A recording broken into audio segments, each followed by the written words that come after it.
Hello students, और सब बढ़िया। देखो, आज मैं आपके लिए लेकर आया हूँ भौतिकी गणित। भाई, जो चैप्टर आपका बीमा वाला समाप्त हो गया है, उसके बाद में अगला जो चैप्टर आता है वो भौतिकी गणित का आता है। और ये भौतिकी गणित जो है, इसके अंतर्गत आपका अपकलन और समाकलन, उसके कुछ फार्मूले आपको जो है यहाँ पे बताए जाएंगे। एक चीज बताएं आपसे कि अपकलन और समाकलन जो है, ये सारे का सारा जो एक मैथ की बुक आती है हमारी कैलकुलस, उस कैलकुलस के अंदर हमारा अपकलन भी मिल जाता है, समाकलन भी होता है, और एक और आ जाता है डिफरेंशियल इक्वेशन। तो ये सारी की सारी चीजें हमारी किससे मिल जाती है? कैलकुलस में मिल जाती है। और जो कैलकुलस है, हमारी बुक जो कैलकुलस की है, अब कैलकुलस क्या होता है? कैलकुलस जो बना है वो कैलकुलेशन से बना है। कि कैलकुलेशन क्या हो गया? कैसे गणना करने वाला हो गया। अब तो कैलकुलस की सहायता से हम छोटी से छोटी और बड़ी से बड़ी चीजों की जो है क्या कर सकते हैं? बहुत आसानी से जो है उसे प्राप्त कर सकते हैं। अगर छोटी चीज की कैलकुलेशन की जा रही है, छोटी से छोटी चीज की कैलकुलेशन हो या बड़ी से बड़ी की कैलकुलेशन हो, तो कैलकुलस की सहायता से जो है उसे बहुत आसानी से प्राप्त किया जा सकता है। अब इसमें जो है कुछ फार्मूले, अब वो सारे के सारे फार्मूले मैं आपको बताने जा रहा हूं। एक चीज और कि जो बहनें जिनके पास गृह विज्ञान था, उनके लिए तो ये फार्मूले बहुत ज्यादा इंपॉर्टेंट है। मैथ वाले भैया तो जो है मैथ की क्लास में भी इन्हें जो पढ़ लेंगे, लेकिन जिनके पास गृह विज्ञान था उन्होंने अब तक ना तो ये फार्मूले पढ़े हैं ना देखे हैं, तो उनके लिए बहुत ज्यादा इंपॉर्टेंट है कि भाई उन्हें कहीं भी ये फार्मूले पढ़ने के लिए नहीं मिलेंगे। देखो, सबसे पहले क्या आता है? सबसे पहले आ जाता है नंबर पर, कि भाई हमारे पास है नियतांक। कोई भी नियतांक ले लो, मान लीजिए कांस्टेंट राशि, कि यहाँ पे लो हमने कांस्टेंट राशि रख ली सी। नियतांक की गिनती में आ जाते हैं हमारे ए बी सी डी 1 2 3 4, जितनी भी हमारी जो है अचर राशियां हैं वो सारी की सारी क्या होंगी भाई? हमारे नियतांकों में आ जाती है। अगर इसका जो हम अपकलन करें कि किसका अपकलन करना है? नियतांक सी का अवकलन करो। आप जब इसका अपकलन करेंगे तो अपकलन के लिए फार्मूला बन जाता है d/dx। किसका अपकलन कर रहे हैं? सी का। तो किसी भी नियतांक का अगर हम अपकलन करेंगे तो उसका जो अपकलन आता है वो किसके बराबर आ जाता है भाई? 0 के बराबर। नंबर 2 फार्मूला देखो, नंबर 2 में आ जाता है अगर हम डिफरेंशियल करें x की पावर n का, तो x की पावर n का डिफरेंशियल करेंगे तो n घात हमारी आ जाएगी शुरू में, और x की पावर n में से क्या होता है? 1 हम क्या कर देते हैं? घटा देते हैं। इसी क्रम में नंबर 3 देखिए कि अगर हम डिफरेंशियल कर रहे हैं केवल किसका? x का, तो यहाँ पे x की पावर कितनी है? 1 है। तो जब 1 है तो 1 पावर शुरू में, और x का 1 में से बन गया तो कितना आएगा? 0। और किसी की पावर अगर 0 होती है तो उसकी वैल्यू कितनी आ जाती है भाई? 1। तो x का डिफरेंशियल कितना आ जाता है? 1 हो जाता है। नंबर 4, अगर हम डिफरेंशियल कर दें log x का, तो log x का डिफरेंशियल आ जाता है 1/x। 5वां फार्मूला है डिफरेंशियल कर दें हम e की पावर x का, तो e की पावर x का डिफरेंशियल हमारे पास e की पावर x ही हो जाता है। इसके आगे नंबर 6, अगर हम डिफरेंशियल कर लें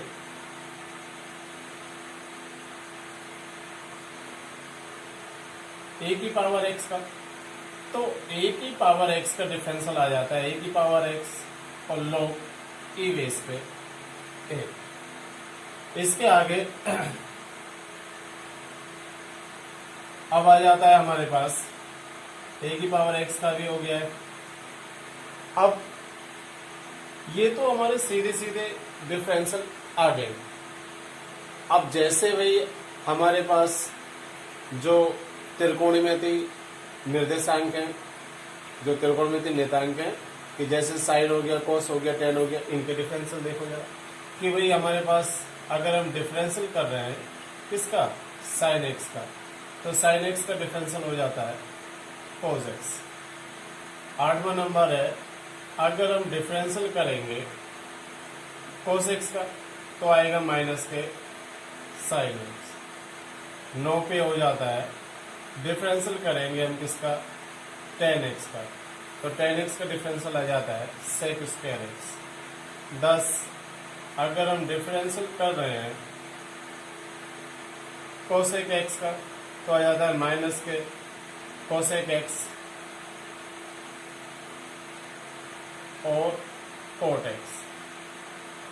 11 नंबर डिफरेंशियल कर दें अगर हम सेक एक्स का, तो सेक एक्स का आ जाता है सेक एक्स और टेन एक्स।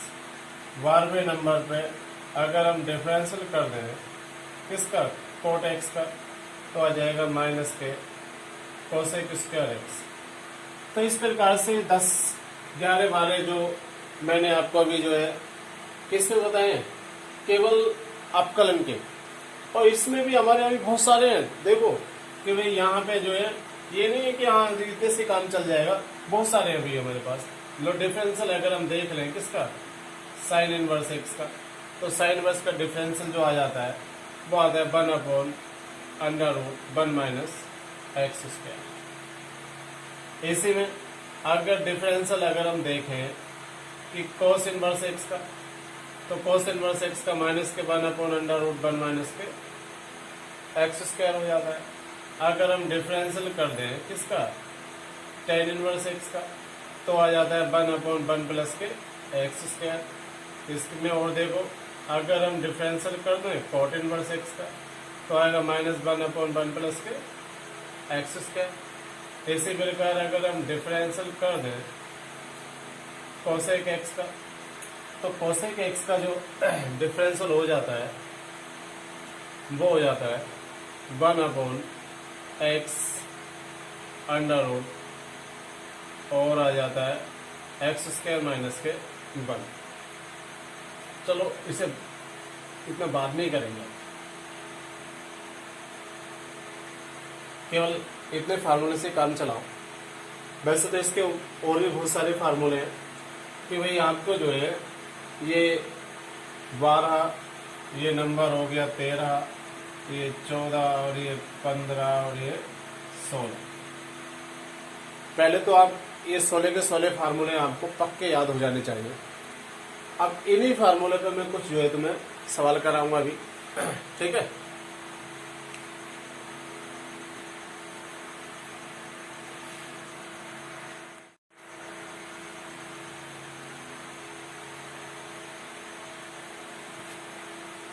हेलो स्टूडेंट्स, अभी आपने जो है कुछ फार्मूले लिखे होंगे।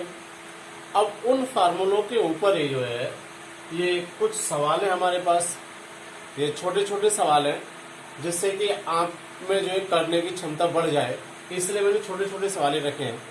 अब इन्हें जरा करके देख लेते हैं अभी कि भाई हमारे पास दे रखा है x की पावर 7 का हमें अवकलन करना है, x की पावर माइनस का 8 का करना है, x की पावर 5/2 का करना है, माइनस के 3/2 का करना है, इतने सब का करना है।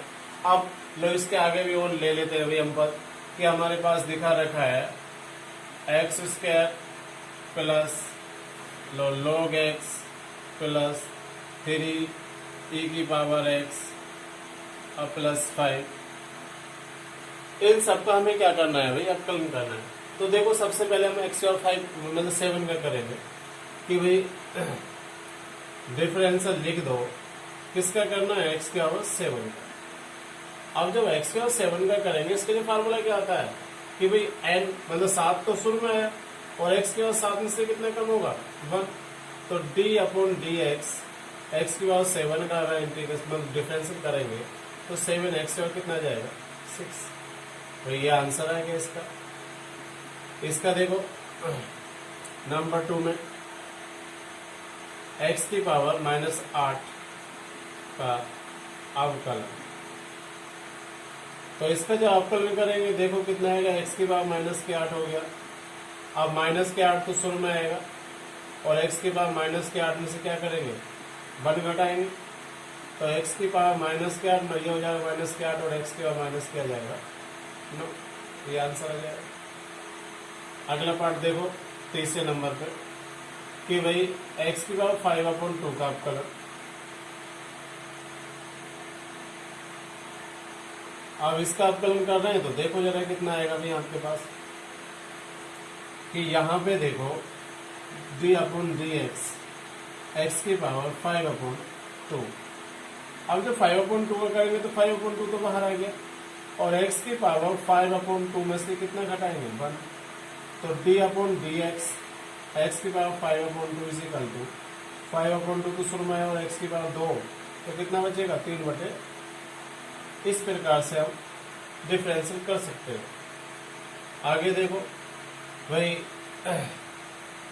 डिफरेंशियल कर रहे हैं हम x की पावर माइनस के 3/2 का, इसका भी आपको अपने आप कर लेना। लो जी हमने ट्राई लिख दिया। उसके बाद में 5वें नंबर पे है कि भाई हमें दिखा रखा है 3x की पावर 5 प्लस 4x की पावर 3 प्लस x का स्क्वायर प्लस 5 का अवकलन। अब भाई जब इसका अवकलन करेंगे तो देखो किस प्रकार करना है कि भाई D upon D x 3x की पावर 5 प्लस 4x का क्यूब प्लस x का स्क्वायर प्लस 5।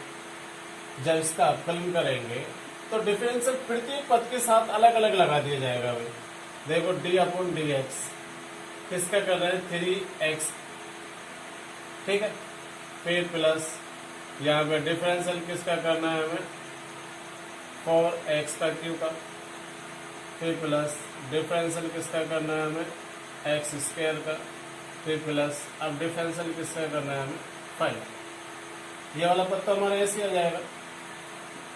अब यहाँ 3 कांस्टेंट है, डिफरेंशियल कर देंगे x और 5 का, प्लस यहाँ 4 कांस्टेंट है, डिफरेंशियल कर देंगे x की पावर 3 का, और यहाँ डिफरेंशियल कर रहे हैं हम x की पावर 2 का, और डिफरेंशियल कर देंगे कितने कर रहे हैं हम केवल 5 का।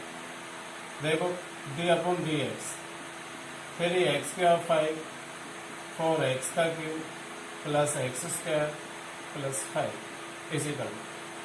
देखो 5 शुरू में आ गया 5 दिया 15 और x की और रह जाएंगे 4, 3 चौक 12, x की और रह गया 2, और ये 2 शुरू में है और x की और कितनी बचेगी 1, और क्वेश्चन में कितना आ जाता है 0। लो जी इसका आंसर आ गया। लास्ट वाले पद को देखो छठा कि हम डिफरेंशियल कर रहे हैं x square plus log X plus 3 e की पावर x प्लस 5 का।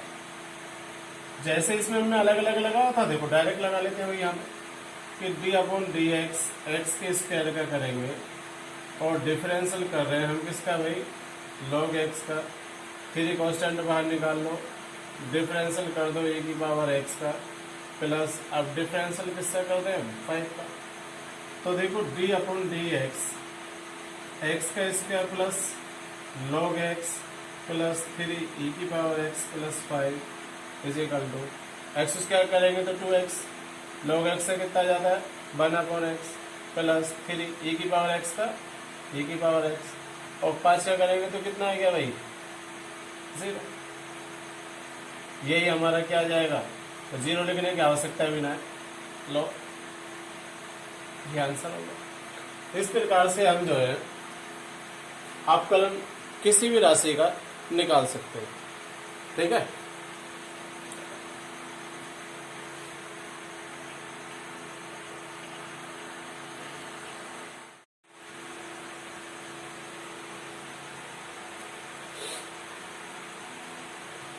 हेलो स्टूडेंट्स, भौतिकी गणित में आई मैंने आपको बताए थे अवकलन के फॉर्मूले। अब अवकलन के बाद में आ जाता है हमारा समाकलन। तो समाकलन के भी कुछ महत्वपूर्ण फार्मूले में बताने जा रहा हूं आपको कि देखो कि भाई वहां पे हमने क्या करा था, अवकलन में आपने देखा था कि भाई इस x का अगर हम डिफरेंशियल कर रहे थे तो कितना आ रहा था 1, लेकिन यहाँ पे क्या होगा कि भाई ये चिन्ह होता है हमारा समाकलन का। इस चिन्ह को क्या बोल देते हैं हम समाकलन। इसका जो होता है, लो फिर मैं लिख ही देता हूं, समाकलन के सूत्र, ठीक है। अब ये वाला चिन्ह बना हमारा समाकलन। अब समाकलन किससे कर रहे हैं 1 का इंटू डी एक्स, तो 1 का समाकलन जो होगा वो कितना आएगा x, किसके सापेक्ष कर रहे हैं डी एक्स के सापेक्ष। अगर इसी प्रकार से अगर हम देखें 1, अगर यहाँ पे आ जाए dv तो कितना आ जाएगा v। इसी प्रकार से देखो 1 इंटू dy आ जाए तो कितना आएगा 1। इस प्रकार से जो है हम क्या कर सकते हैं, समाकलन कर सकते हैं। आगे देखो नंबर 2 पे, नंबर 2 हो जाएगा वही आपके पास क्या था 1/x into D x. 1/x किसका आया था, log x का हो गया था। नंबर 3 इंटीग्रेशन करना है बेटा e की power x into D X, तो e की पावर x का e की पावर x। और यहाँ पे क्या करते हैं हम कॉन्स्टेंट साथ में जोड़ के चलते हैं। समाकलन में क्या होता है, कॉन्स्टेंट जुड़ जाता है। अब नंबर 4 पे आ जाओ। नंबर 4 हमारे पास वैसे तो बहुत सारी राशियां थी, लो e की पावर x भी आ गया है, x का भी हो गया। अब देखो हमारे पास आ जाए अगर साइन x, तो साइन x का हो जाता है माइनस के कोस x प्लस सी। 5वें नंबर पे देखें कोस x, तो कोस x का आ जाता है साइन x, ठीक है। 6वां नंबर आ जाइए सेक स्क्वायर x, तो इसका हो जाएगा tan x। अब अगर आ जाए cosec square x into D X, तो माइनस के हो जाता है कोट x। 8वां नंबर कोसेक x और अगर आ जाए cot x into D X, तो ये हो जाता है माइनस के कोसेक x, ठीक है। 9वां नंबर देखो इंटीग्रेशन, अगर यहाँ पे सेक x और tan x हो जाए इंटू डी एक्स, तो क्या आ जाएगा भाई सेक एक्स। फार्मूले तो वैसे बहुत सारे हैं, देखो इंटीग्रेशन में अगर डी एक्स के अपॉन में लिख लिया जाए 1 प्लस एक्स स्क्वायर, कितना हो गया ये tan इनवर्स एक्स प्लस सी। सबके बाद में हम सी जरूर जोड़ते चलते हैं, कॉन्स्टेंट इसमें क्या होता है सी जुड़ जाता है, ठीक है। 11 नंबर अगर इसमें ही जो है D X upon under root 1 minus के एक्स स्क्वायर हो, कितना आ जाता है sine inverse X plus C. 12 number देखो अगर यहाँ पे माइनस लग जाए और अंडर रूट में 1 माइनस के एक्स स्क्वायर हो जाए, तो ये फार्मूला बन जाता है कोस इनवर्स एक्स प्लस सी, कोस इनवर्स एक्स, ठीक है। इस प्रकार से जो है ये कुछ हमारे समाकलन के फॉर्मूले हो गए। वैसे तो हमारे समाकलन के फॉर्मूले बहुत सारे हैं, लो देखो और भी लिख देते हैं भैया। इंटीग्रेशन अगर यहाँ पे दे दिया हमें sine A X plus B into D X, तो इसका अगर हम इंटीग्रेशन करेंगे साइन एक्स से क्या आता है कोस एक्स होता है, तो कोस ए एक्स प्लस बी, और किसका आता है माइनस का। लेकिन x के साथ में जो गुणांक है वो कहाँ पे पहुंच जाता है इसका बटे। देखो जैसे अगर हमने लिख दिया यहाँ पे साइन ए एक्स की जगह अगर हम 2x लिख दें, ठीक है, इंटू क्या कर दिया जाए dx, तो साइन 2x का हो गया माइनस के cos 2x और 2x के साथ में तो बटे में आ गया 2 और प्लस c। इस प्रकार से हम क्या कर लेंगे सभी के इंटीग्रेशन हमारे पास हो जाते हैं। ये तो हमारे पास फार्मूले हो गए। अब इसके ऊपर जो है कुछ मैं जो सवाल है आपको सवाल दूंगा करने के लिए, जिससे कि आपको सवाल कर सकें, ठीक है।